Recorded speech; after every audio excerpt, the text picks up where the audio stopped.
this video can help you get sleepy and relaxed.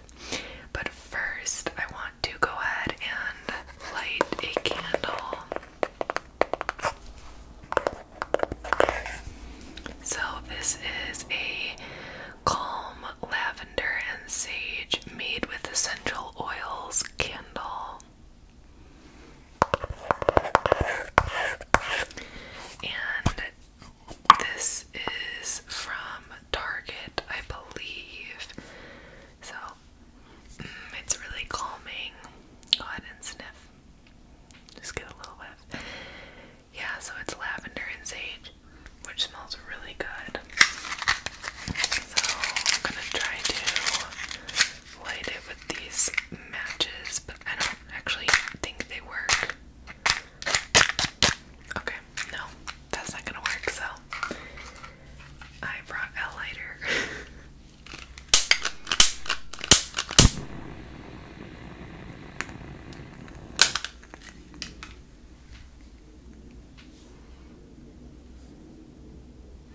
Okay, just going to place that on the bookshelf. Okay, so the first book that I'm going to talk about is How to Sell a Haunted House by Grady Hendrix.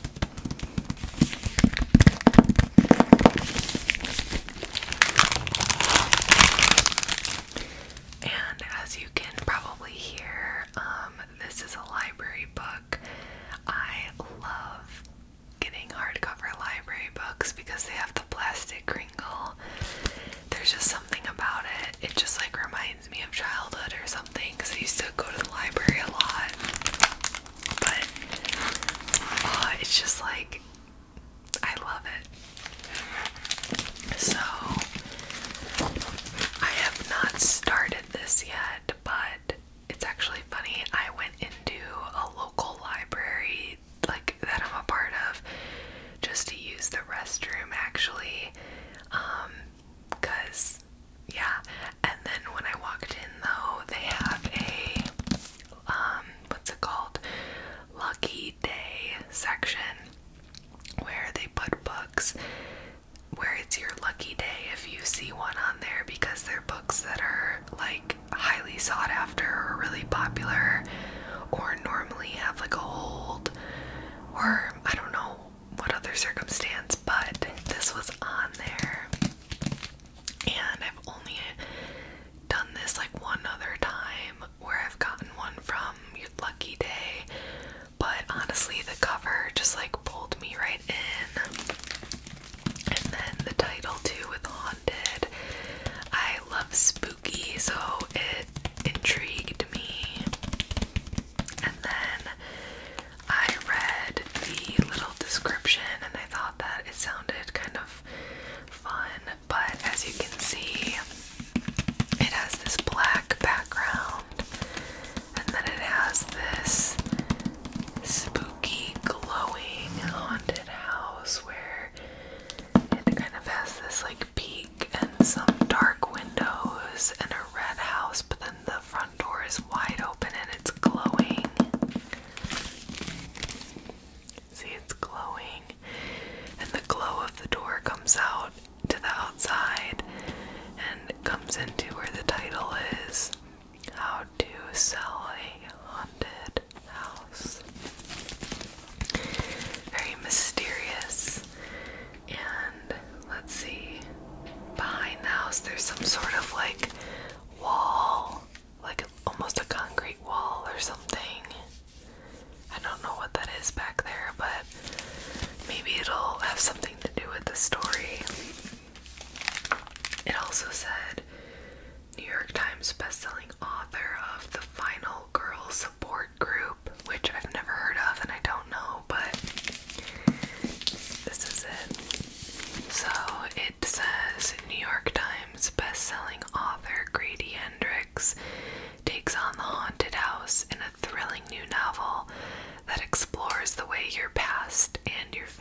doesn't want to leave her daughter with her ex and fly to Charleston. She doesn't want to deal with her family home, stuffed to the rafters with the remnants of her father's academic career and her mother's lifelong obsession with puppets and dolls. She doesn't want to learn how to live without the two people who knew and loved her best in the world. Most of all, she doesn't want to deal with her brother, Mark, who never left their hometown, gets fired from one job after another, and resents her success. Unfortunately, she'll need his help to get the house ready for sale because it'll take more than some new paint on the walls and clearing out a lifetime of memories to get this place back on the market. But some houses don't want to be sold, and Louise and Mark's home has other plans for the both of them. Like his novels, The Southern Book Club's Guide to Slaying Vampires and The Final Girl Support Group, How to Sell a Haunted House is a classic Hendricks, equal parts heartfelt and terrifying.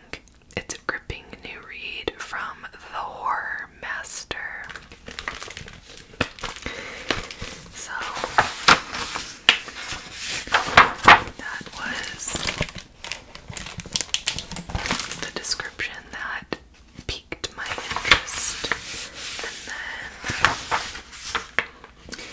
there's other fiction and nonfiction by this author. Ooh. So, on this page, when you flip it,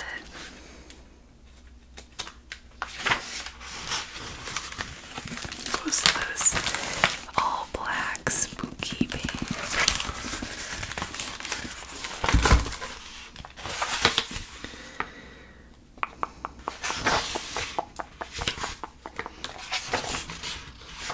Louise thought it might not go well, so she told her parents she was pregnant over the phone from 3,000 miles away in San Francisco.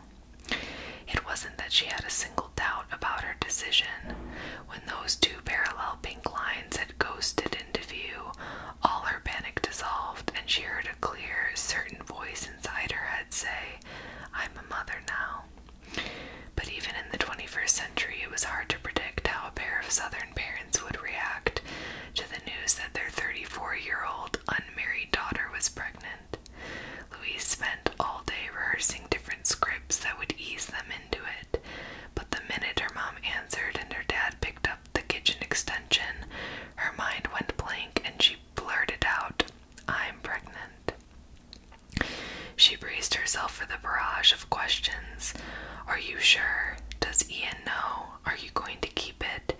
Have you thought about moving back to Charleston? Are you certain this is the best thing? Do you have any idea how hard this will be alone? How are you going to manage?" In the long silence, she prepared her answers. "Yes, not yet, of course. God, no. No, but I'm doing it anyway. Yes, I'll manage." Over the phone, she heard someone inhale through what sounded like a mouthful of water and realized her mom was crying. "Oh, Louise," her mother said in a thick voice, and Louise prepared herself for the worst. "I'm so happy. You're going to be the mother I wasn't." So we're off to a family baggage start. That was just the first little excerpt from the book. So something interesting that I also thought was interesting about this book that I noticed was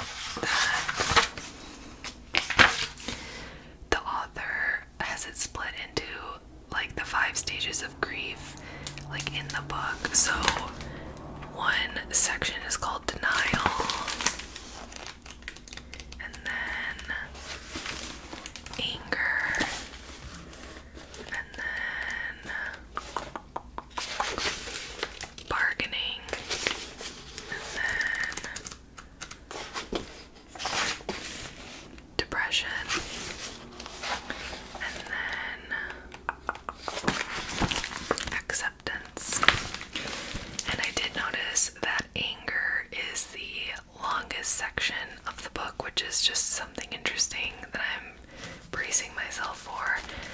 And then Acceptance is pretty short at the end, which I feel like is kind of like expected because it's probably the like resolution of the book, obviously. So there's a lot of little reviews on the back.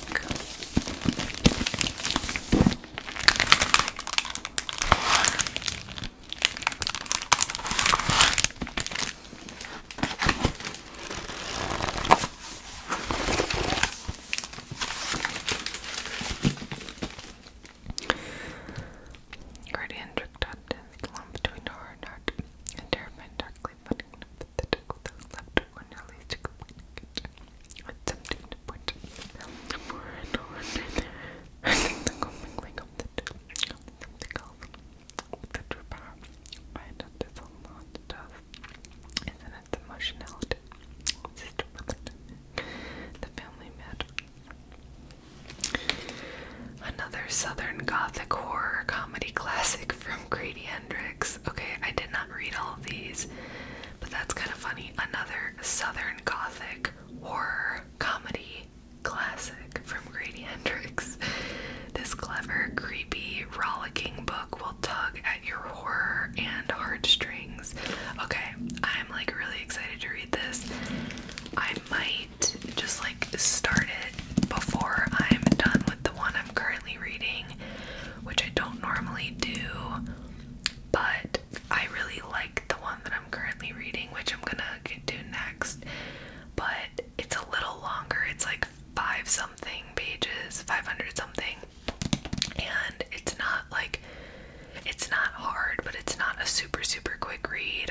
I would say it's just like average, and I am really enjoying it, but I'm in like a horror mood, so this is like, I don't know, this just sounds good right now. But I will make another video afterwards. I was thinking after I finish like a couple books, like the one I'm reading, this one, and a couple others, I might do like a book review video. I just am not sure if people would like a full review with spoilers, or if people would prefer there not to be spoilers and me just kind of generally say if I liked it or not. If you have an opinion, you can let me know in the comments, because obviously if I included spoilers, I will indicate that like in the title and in the description of the video. But yeah, I'm not sure. So that is How to Sell a Haunted House.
things are like realistic to London or Oxford at the time that it takes place, but it is also fiction and it's also fantasy.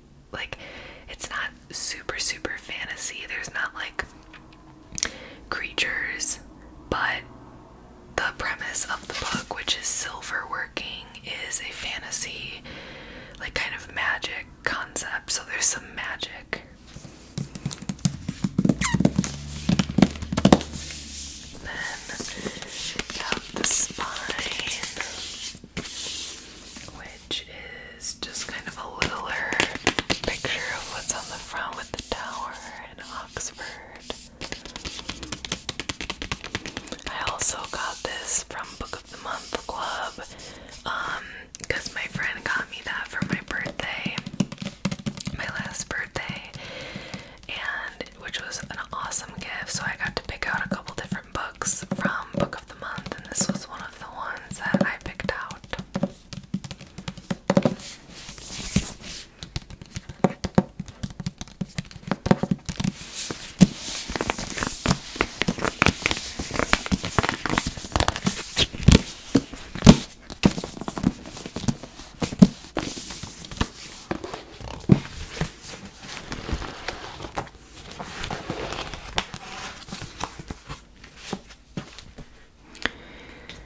From award-winning author R.F. Kuang comes Babel, a historical fantasy epic that grapples with student revolutions, colonial resistance, and the use of language and translation as the dominating tool of the British Empire.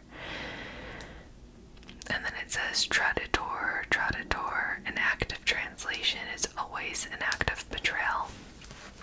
So, let's see, I am about halfway through. So I'm on page 253 out of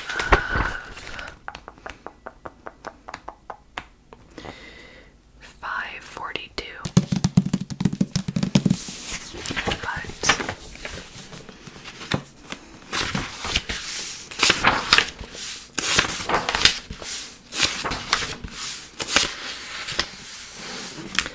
I love how they include this map. So this is the city of Oxford as it is in this book.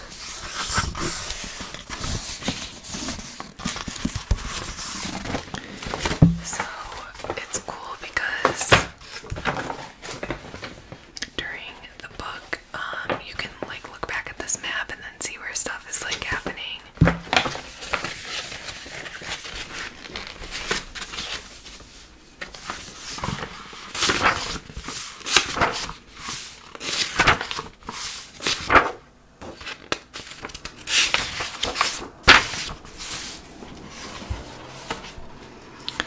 By the time Professor Richard Lavelle found his way through Ken's narrow alleys to the faded address in his diary, the boy was the only one in the house left alive. The air was rank, the floors slippery, a jug of water set full, untouched by the bed. At first the boy had been too scared of retching to drink. Now he was too weak to lift the jug. He was still conscious, though he'd sunk into a drowsy, half-dreaming haze. Soon he knew he'd fall into a deep sleep and fail to wake up. That was what had happened to his grandparents a week ago, and his aunts a day after, and then Miss Betty, the Englishwoman, a day after that.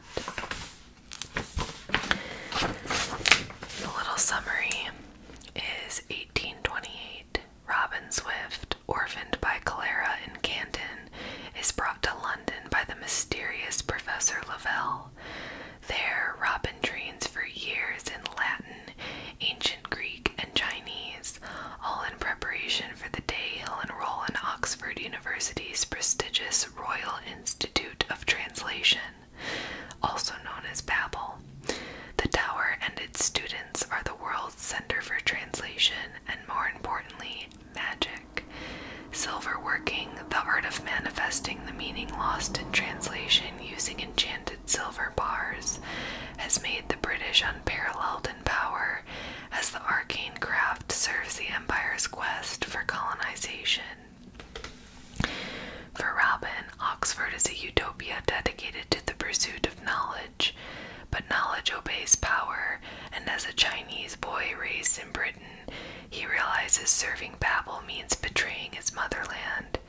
As his studies progress, Robin finds himself caught between Babel and the shadowy Hermes Society, an organization dedicated to stopping imperial expansion. When Britain pursues an unjust war with China over silver and opium, Robin must decide: can powerful institutions be changed from within, or does revolution always require violence? So I am really enjoying it so far.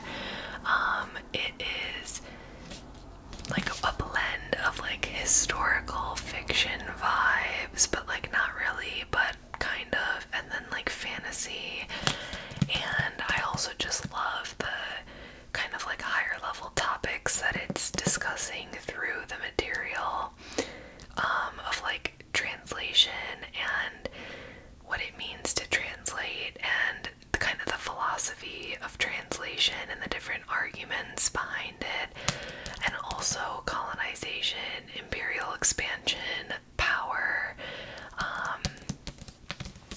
Yeah, so it's really cool. Obviously there are parallels to the real world and history and things like that, but it's, yeah, I just like it.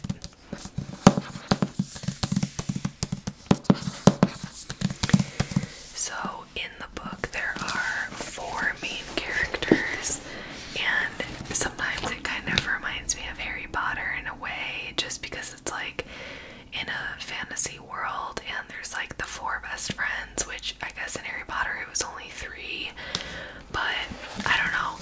I wonder if this will ever be like adapted to film or made into like a movie. I think it would be hard though, because there's a lot of like internal dialogue, and there's a lot of like just long excerpts explaining things, or like explaining what's going on, which I know they would figure out how to get like around that, but I am curious if it has film potential or if it's like just a book.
This is To Kill a Mockingbird by Harper Lee. And the funny thing about this is that this was one of my required readings in high school. So I've always been like, yeah, I've read it.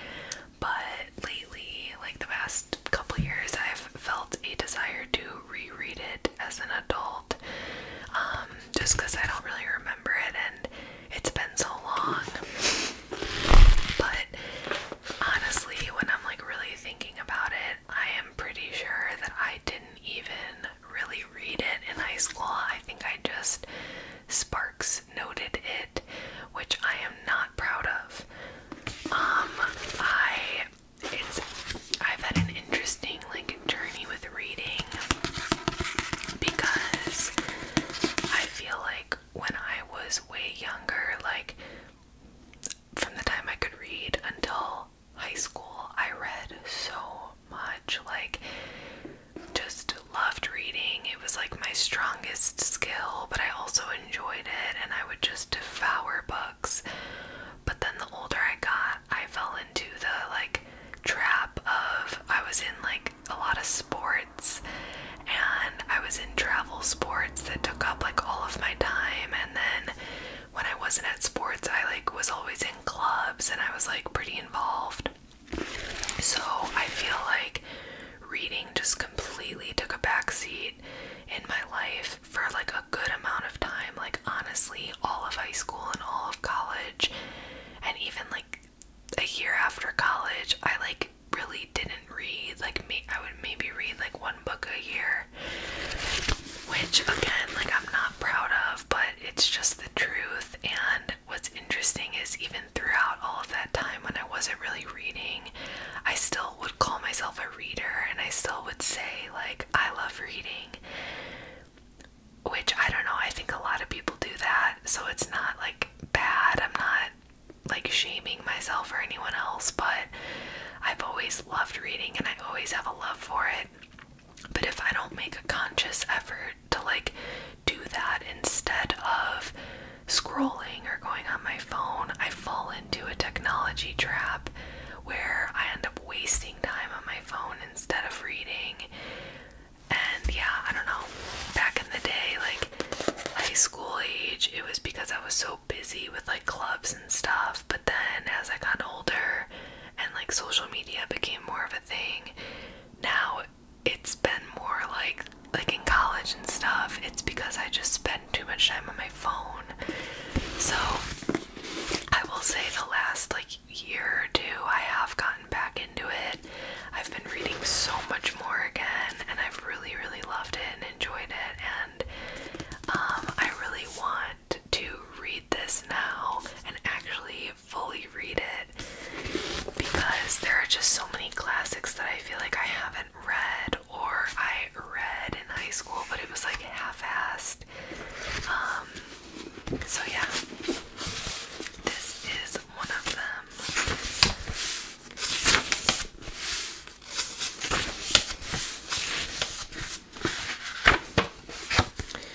So this is the 50th anniversary edition. So it is has a really pretty full moon on the cover, and then it has this spooky tree with branches, some long branches that branch out under the title into the moon, and then some smaller branches coming off the branches. And then there is a character standing here under the tree, and then there is a crow or a bird up here, and there are some little leaves coming off here.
universal appeal.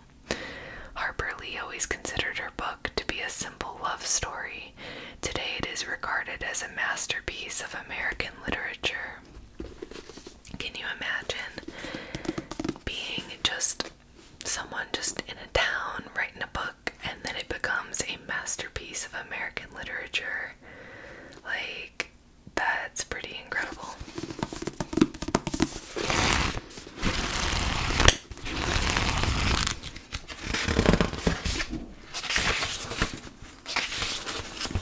So, was written in 1960 by Harper Lee, and then this issue is from 2010.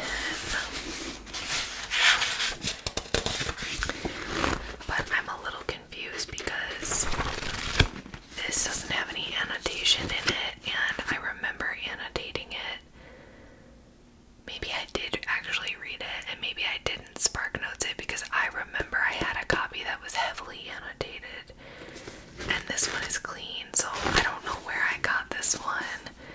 I'm not sure, maybe like from school or something, like in a giveaway pile or something like that. I'm not sure.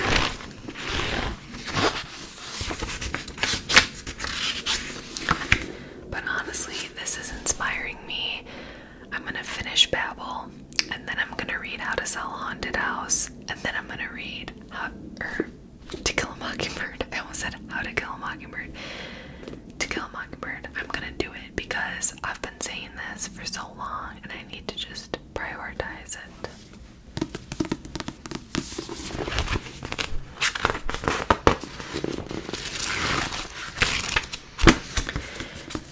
Now that I'm thinking about it, it might have been a situation where I read it, but maybe I didn't comprehend it as easily. Like, I think I read it, but maybe I just kind of skimmed through it really fast and it didn't like soak in, because I can remember annotating, and I can remember we had to do all these like prompts and essays and like discussions in class about the different themes that like appear in the book.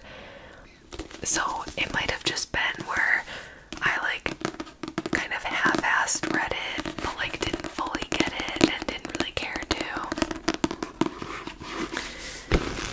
I'm not sure.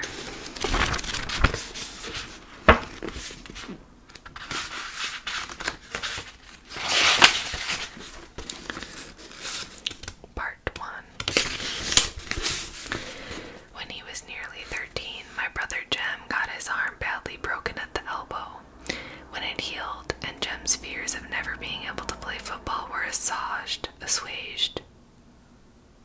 I never remember how to say that word. Assuaged. I don't know. I'll look it up after this. He was seldom self-conscious about his injury.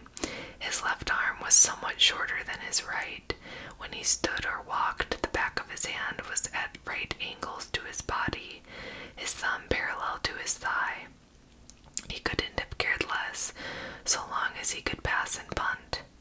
When enough years had gone by to enable us to look back on them, we sometimes discussed the events leading to his accident.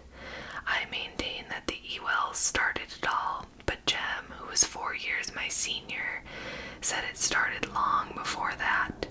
He said it began the summer Dill came to us, when Dill first gave us the idea of making Boo Radley come out. I said if he wanted to take a broad view of the thing, it really began with Andrew Jackson. If General Jackson hadn't run the creeks up the creek, Simon Finch would have never paddled up the Alabama, and where would we be if he hadn't? We were far too old to settle an argument with a fist fight, so we consulted Atticus. Our father said we were both right.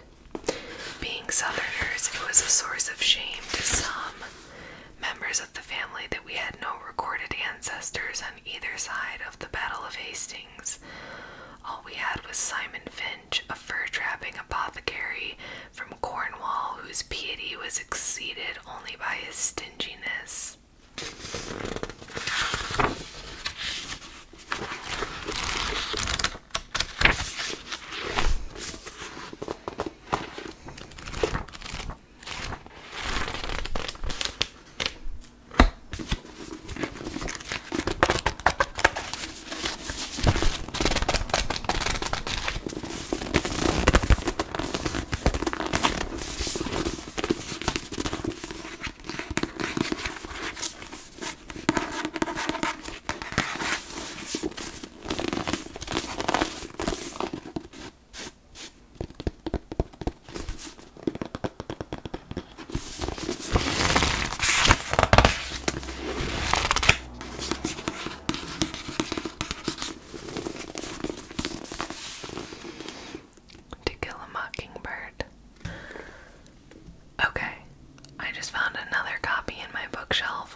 that the New York Times calls the best of the year, exciting, marvelous, a novel by Harper Lee. Gregory Peck stars in the brilliant Universal International release produced by Alan Pakula, directed by Robert Mulligan. Okay, so that's a picture of the movie, I think. You can see the writing up here, To Kill a Mockingbird, with a red line, and then this has all that text that I read, and then it's a picture of a man holding a child in a hug, and another child, it looks like, in a bed in front of them. There's like literally dust flying off of this as I'm like playing with it.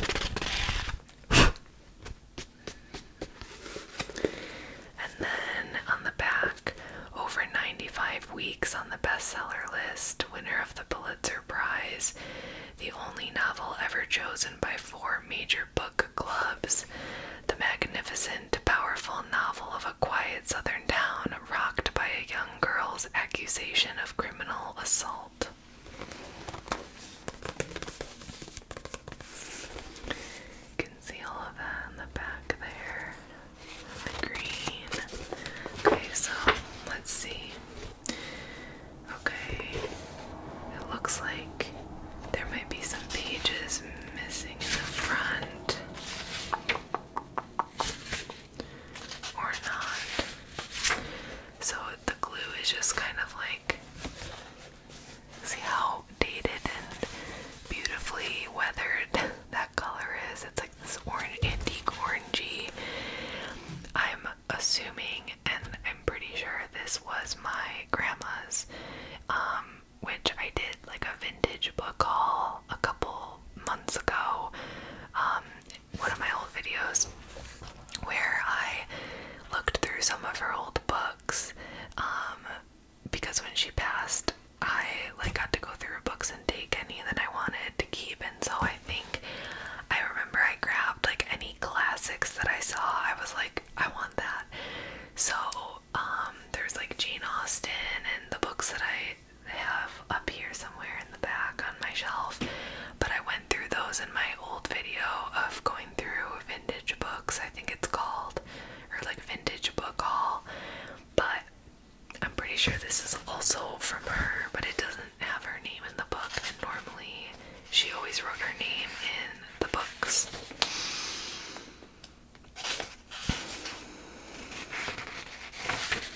So this is the Popular Library edition, published in March 1962, and it was originally published in 1960, so this book is 1962. Wow, this is beautiful. All of these pages are, look at that, like beautifully weathered, and like, how, I wonder, how does the inside of the pages also get like worn and weathered with color? Like, I understand from the sun, if it's on a bookshelf it would fade, but I wonder how the inside pages get like that, or maybe they were never stark white and maybe they were always this color, or maybe that's just what paper does over time. Oh, there's a page that's dog-eared. Okay, this is where someone left off. Page 144. Wow. It might actually just be like an accident from the moving of the book over time. But let's look at that.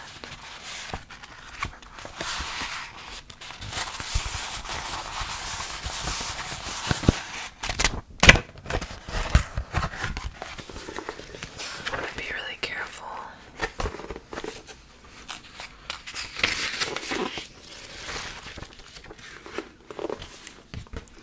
Like, even just the fonts that they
this is Jurassic Park by Michael Crichton.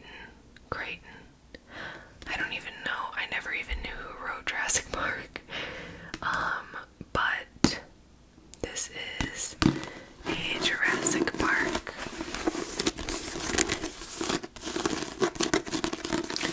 And this cover is one of those textured kind of 3D covers that I love. So this text is raised right here where it says his name. And then this is raised as well, Jurassic Park, with the dinosaur in this circle. So, this book is my fiance's mom's book, because it says her name in it. Let's see. So this is from 1990, this book. So I mean, you can already see, like, this is also faded and weathered and old, and it's from 1990. So then the books that I have from the 60s are like even older than that. But let's see, this is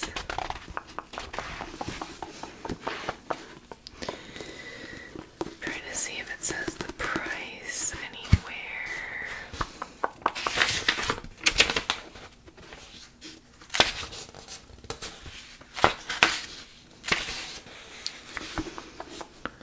It has a little sticker on the back, but I don't see the price. It just says 25% off.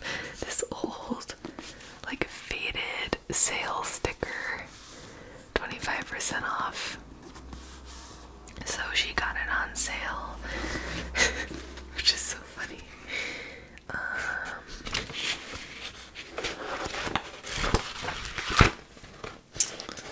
I thought that I saw the price, so oh, here. Okay, so this book in 1990 was $6.99, so $6.99. I actually don't know what the price of like a soft cover small book like this would cost now.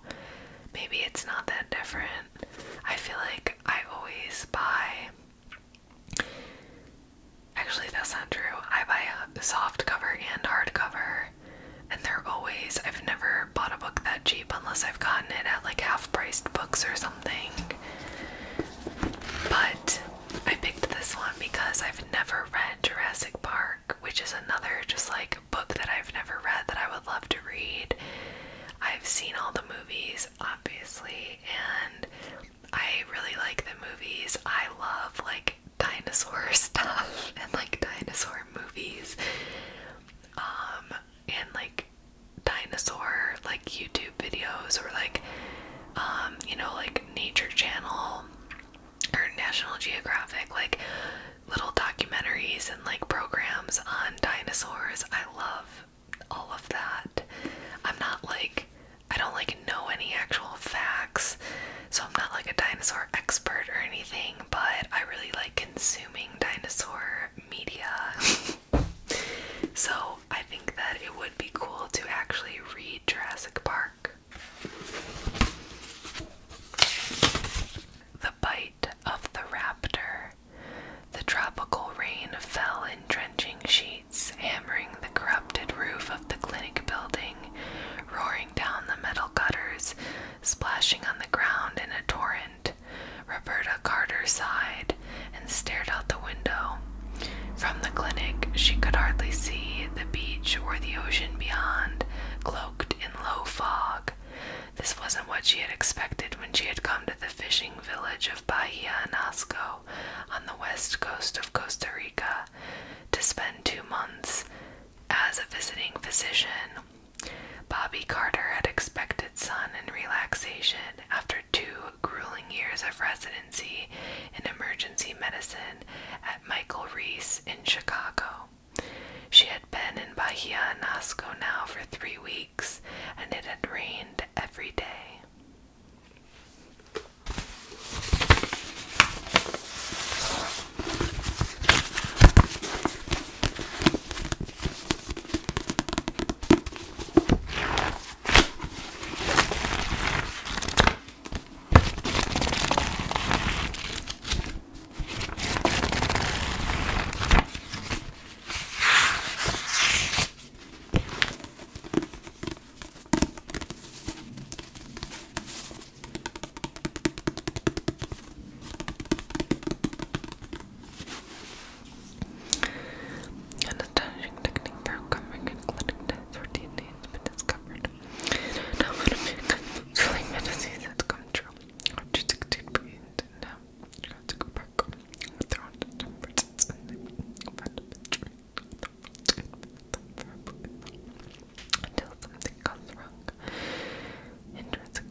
tonight's video. Thank you so much for hanging out with me and doing this little bookshelf tour with me. I hope that this video was able to help you sleep or relax or just escape for a while. Let me know in the comments if you would like book review videos, or if there's certain books that you think I should read,